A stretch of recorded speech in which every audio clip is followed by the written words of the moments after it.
ئەبوو عەدنان کە کەسایەتیەکی عەرەبی حەویجەیە و ناوچەکانی ژێر دەسەڵاتی داعشی جێهێشتووە، بەڵام لەلایەن پۆلیسی داقووقەوە بە تۆمەتی بوونی پەیوەندی بە داعش دەستگیر کراوە.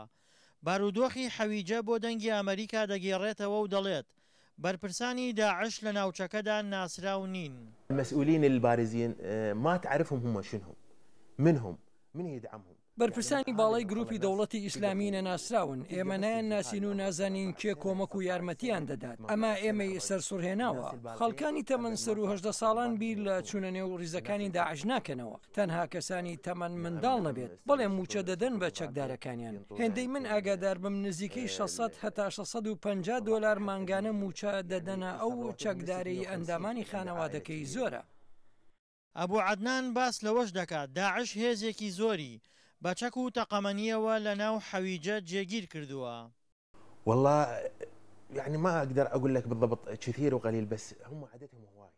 لە ڕاستیدا من ژماری تەواوی چەکدارانی داعش نازانم، بەڵام دەتوانم بڵێم ژمارەیان زۆرە و هێزەکانیان شەو ڕۆژ لە شارۆچکەکەدا بوونیان هەیە، هەروەها بەهۆی هەبوونیان لە هەموو شوێنێکی شارۆچکەکەدا و چاودێریکردنی چالاکی هاوڵاتیان تەنانەت دەرفەتی جگەرەکێشانت نییە مەگەر بچیتە نێو دوکانێکەوە بۆ ئەوەی خۆتیان لێ بدزیتەوە. بە پێی وتەی ئەبوو عەدنان داعشەکانی حەویجە پێیان وایە خۆیان ڕادەستی حەشد و پێشمەرگە بکەن دەکوژرێن، بۆیە بڕیاریان داوە شەڕ بکەن. والله شفت استاذ يعني هم يقول لك أنا بالشغلتين خسران. چەکدارانی داعش دەڵێن ئێمە بە هەردوو سەر زەرمانە، من ڕاستیەکەت پێ دەڵێم. چەکدارانی داعش دەڵێن ئێمە نەدەتوانین بچینە نێو تکریت و نە دەشتوانین بچینە نێو کەرکووک، جا هەر بۆیە لێرە لە حەویجەدا بکوژین باشترە.